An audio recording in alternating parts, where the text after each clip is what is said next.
কারণ আজকে কালকের রায়টা আমি পেয়েছি, অবশ্যই দেখেওছি।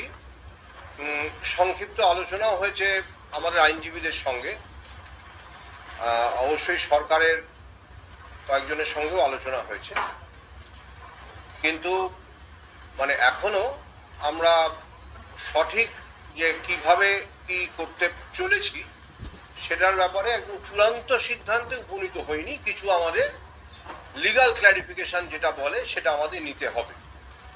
আমরা কালকে যে মহামান্য সুপ্রিম কোর্ট শীর্ষ আদালতের যে রায় পেয়েছি, অবশ্যই তো কমপ্লায়েন্স করব, এবং সেই মর্মে সরকার থেকে আমরা একটা চিঠিও পেয়েছি, নির্দেশ যে আমাদের অনারেবল সুপ্রিম কোর্টের রায় মেনে নিয়োগ প্রক্রিয়া শুরু করবার পদক্ষেপ গ্রহণ করবার জন্য আমাদের সরকার থেকে আমরা চিঠি পেয়েছি, এবং অবশ্যই সেটা আমাদের কাজটা দ্রুততার সঙ্গেই করতে হবে।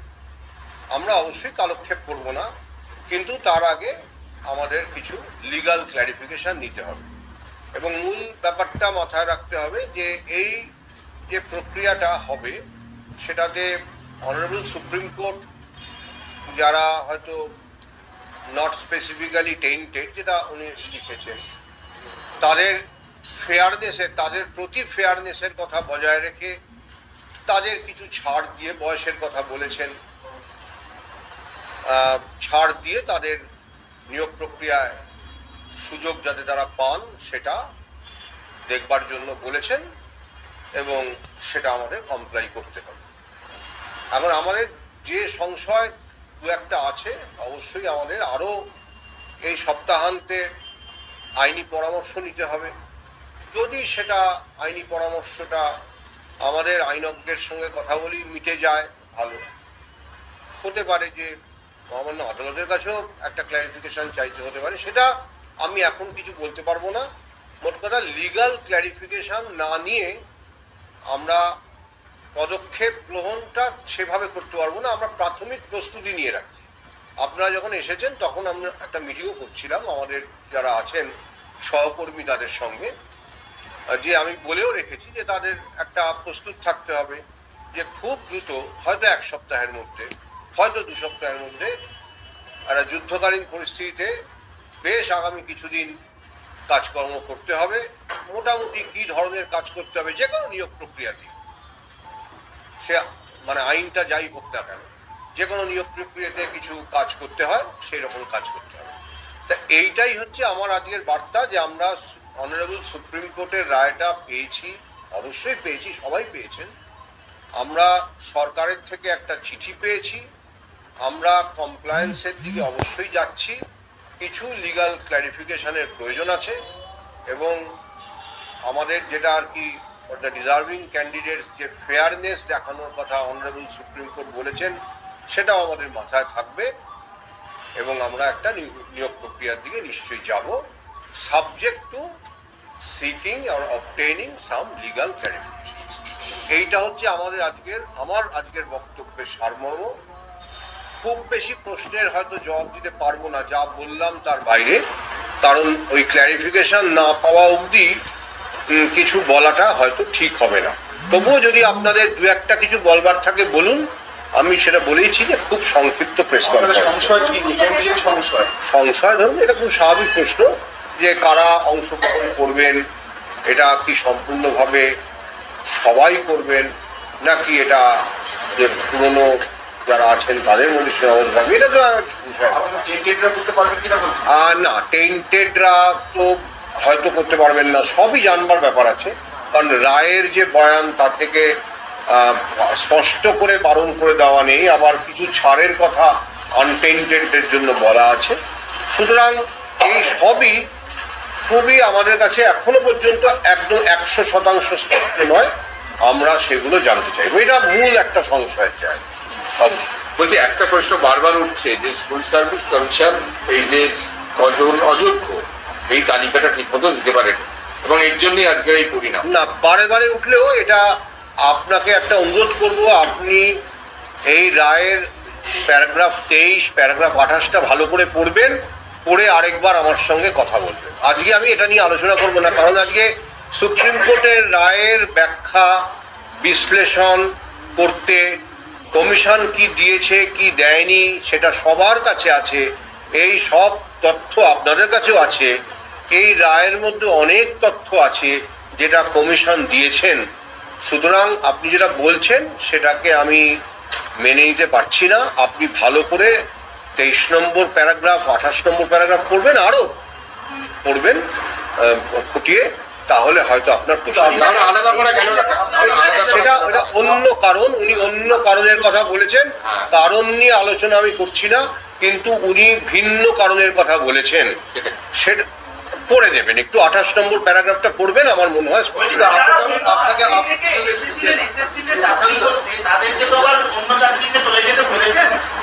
হ্যাঁ তাদের সুযোগ দিয়েছেন।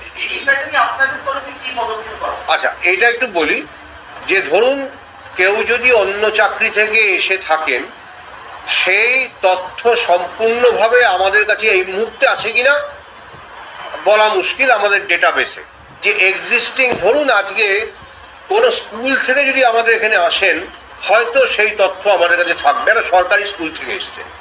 কিন্তু যদি অন্য কোনো সরকারি প্রতিষ্ঠান থেকে কেউ আসেন, হতে পারে সেই তথ্য আমাদের কাছে নেই, থাকার কথা নয়। এটা যিনি প্রার্থী, যিনি চাকরিরত, আজকে তার চাকরি নেই, এটা তার পক্ষেই জানা সম্ভব যে আমি কোনো একটা সরকারি দপ্তর থেকে এখানে এসেছি। সুতরাং নিশ্চয়ই তিনি আবেদন করবেন, আমাদের থ্রু দিয়ে আবেদন করতে হবে এরকম তো নয়। সুতরাং তিনি আবেদন করবেন, আমি এই রায়ের জন্য আমার স্কুল সার্ভিস কমিশনের এই চাকরিটা আমার আজকে নেই, আমি ফিরে যেতে চাই, মহামান্য শীর্ষ আদালতের এই রায়টা তার সমর্থনে আছে।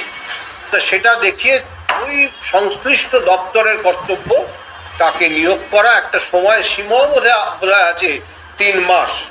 3 মাসের মধ্যে তিনি ফেরত যাবেন এবং প্রয়োজনে সুপার নিউমারি পোস্টও ক্রিয়েট করতে হতে পারে, এটাও রায়ের মধ্যে উল্লেখ করা।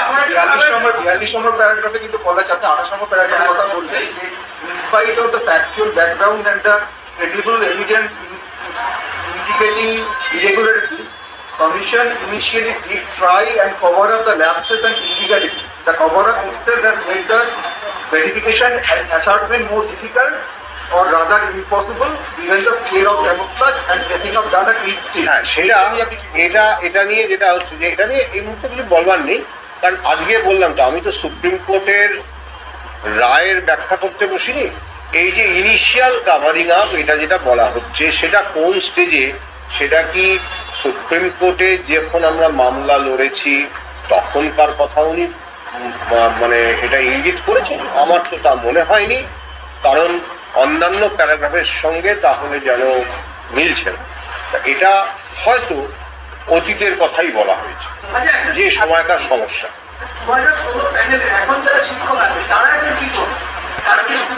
শিক্ষক শিক্ষাকর্মী এটা সম্পূর্ণভাবে এটা সরকারি সিদ্ধান্ত।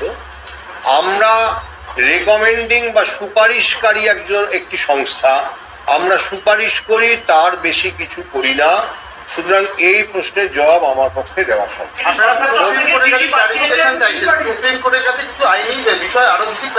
না সেইটা আমি বলিনি, আমি সেটা আমরা সিদ্ধান্ত এখনো নিইনি। আমি সেই সিদ্ধান্তটা আর এক্ষুনি বলতেও পারবো না, কারণ কালকে রায় হয়েছে।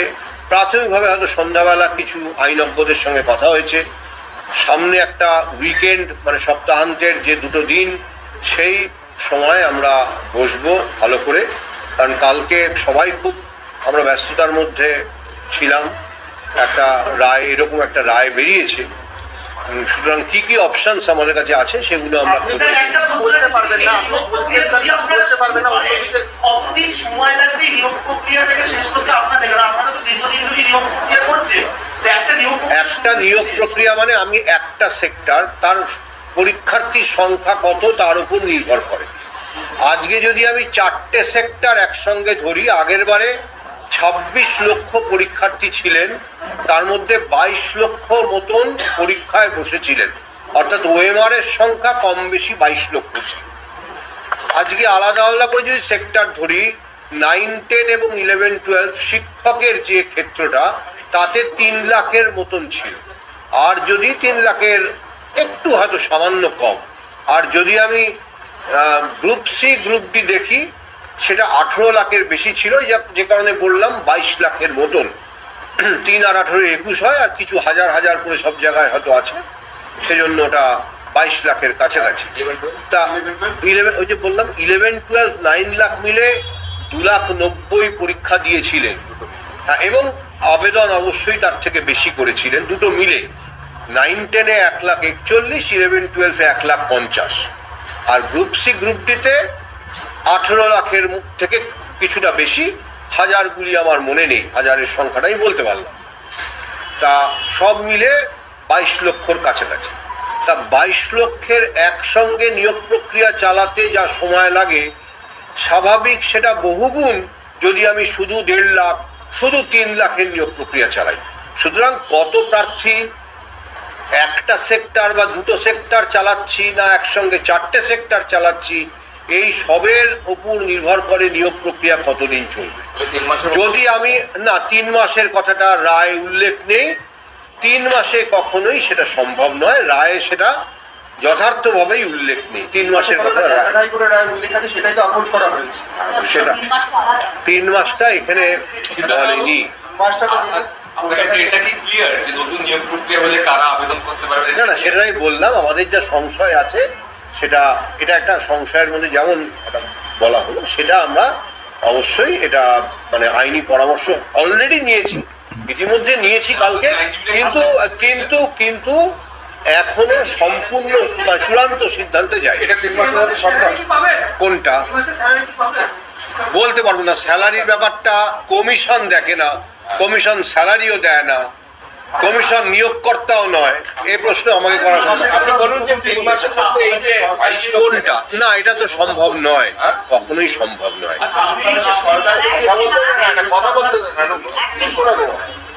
3 মাসের মধ্যে নিয়োগ প্রক্রিয়াটা কি সম্ভব? মানে 22 লক্ষ, আমি তো বললাম যে 3 মাসের মধ্যে, এটা লেখাও নেই, এবং 3 মাসের মধ্যে নিয়োগ প্রক্রিয়া, এটা প্রক্রিয়াটা সম্ভব, 22 লক্ষের প্রক্রিয়া সম্ভব করা।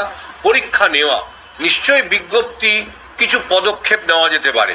যখন একজন বলছেন যে 3 মাসের মধ্যে নিয়োগ প্রক্রিয়া করো, এটা সবাই বোঝেন যে কোনো নিয়োগ প্রক্রিয়ায় 3 মাসে শেষ হতে পারে না, কারণ পরীক্ষা নিতে হয়, পরীক্ষা নিয়ে তারপরে তার ফলাফল পাবলিশ করার পরে ইন্টারভিউ নিতে হয়। তাহলে কত ইন্টারভিউ নিতে হতে পারে, তাহলে অত ইন্টারভিউ নেওয়া, তারপরে প্যানেল পাবলিশ করা, তারপরে তার কাউন্সেলিং করা, একটা নয় একাধিক। প্যানেলের মেয়াদ থাকে 1 বছর, সুতরাং এটা যে সম্ভব নয়, সেটা প্যানেলের মেয়াদও তো 1 বছর থাকে। তা ঠিক আছে, ধন্যবাদ। আমাদের চিঠি পাঠিয়েছেন যে ইতিমধ্যে, মানে চিঠিটা যে বললাম, আমি বললাম তো যে অনারেবল সুপ্রিম কোর্টের রায়টাকে কমপ্লাই করে ডিজার্ভিং ক্যান্ডিডেটদের প্রতি যে ফেয়ারনেস সেটা বজায় রেখে, মানে তাদের যাতে সুযোগ যারা পাবেন আর কি, সেটা করে যাতে আমরা দ্রুত পদক্ষেপ গ্রহণ করি, সেই বার্তাই এসছে সরকার।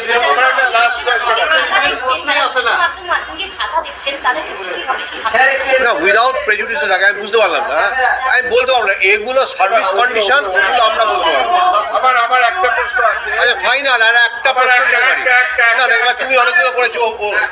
আপনি কি কনফিডেন্ট যে এসএসসি যোগ্য এবং অযোগ্যের তালিকা জমা করেছিল কোর্টে এবং কোর্ট সেটা? এটা নিয়ে আমি বলবো না, কারণ অলরেডি একটা রায় আমাদের হাতে আছে। এসএসসি কি বলেছিল অযোগ্য কারা? মানে আপনারা পড়ে নেবেন, এই কলকাতা হাইকোর্টের থেকে, মানে ডিভিশন বেঞ্চ থেকে 18ই ডিসেম্বর 2023, 20শে ডিসেম্বর 2023, 5ই জানুয়ারি 2023 এবং সুপ্রিম কোর্টের প্রত্যেকটা এভিডেভিট আপনারা এবং ফাইনাল নোটস অফ আর্গুমেন্ট সহ আপনারা পড়বেন। না পড়ে বা না হোমওয়ার্ক করে এই প্রশ্নগুলো আজকে করবার আর কোনো মানে নেই। তাতে আমি সন্তুষ্ট করতে পারিনি, সেটা অন্য প্রশ্ন। লাস্ট প্রশ্ন হচ্ছে যে আপনার কি মনে হয় এই যোগ্য অযোগ্য যে পৃথকীকরণ করা সম্ভব হলো না, এর জন্য দায় কার? এটা আমি বলতে পারবো আপনার না।